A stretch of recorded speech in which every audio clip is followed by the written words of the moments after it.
আমরা সকল বিষয় বিবেচনা করে সিদ্ধান্ত নিয়েছি যে আগামী জাতীয় সংসদ নির্বাচনের দিনেই গণভোটের আয়োজন করা হবে। অর্থাৎ জাতীয় নির্বাচনের মতো গণভোটও ফেব্রুয়ারির প্রথমার্ধে একই দিনে অনুষ্ঠিত হবে। এতে সংস্কারের লক্ষ্য কোনোভাবে বাধাগ্রস্ত হবে না। নির্বাচন আরও উৎসবমুখর ও সাশ্রয়ী হবে।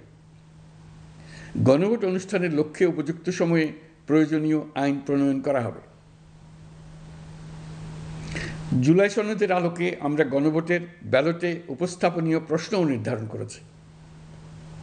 আমি প্রশ্নটি এখন আপনাদের সামনে পাঠ করে শোনাচ্ছি।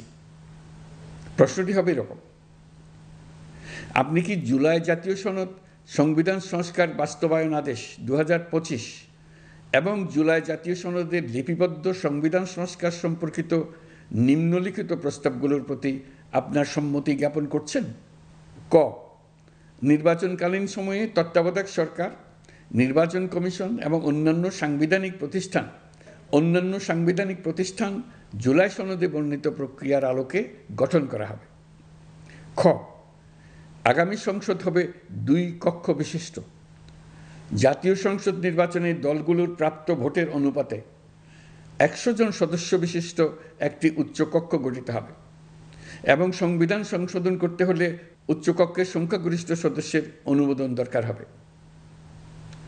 গ, সংসদে নারীর প্রতিনিধি বৃদ্ধি, বিরোধী দল থেকে ডেপুটি স্পিকার ও সংসদীয় কমিটির সভাপতি নির্বাচন, প্রধানমন্ত্রীর মেয়াদ সীমিতকরণ, রাষ্ট্রপতির ক্ষমতা বৃদ্ধি, মৌলিক অধিকার সম্প্রসারণ, বিচার বিভাগের স্বাধীনতা ও স্থানীয় সরকার সহ বিভিন্ন বিষয়ে যে 30টি প্রস্তাবে জুলাই জাতীয় সনদে রাজনৈতিক দলগুলোর ঐকমত্য হয়েছে সেগুলো বাস্তবায়নে আগামী নির্বাচনে বিজয়ী দলগুলো বাধ্য থাকবে।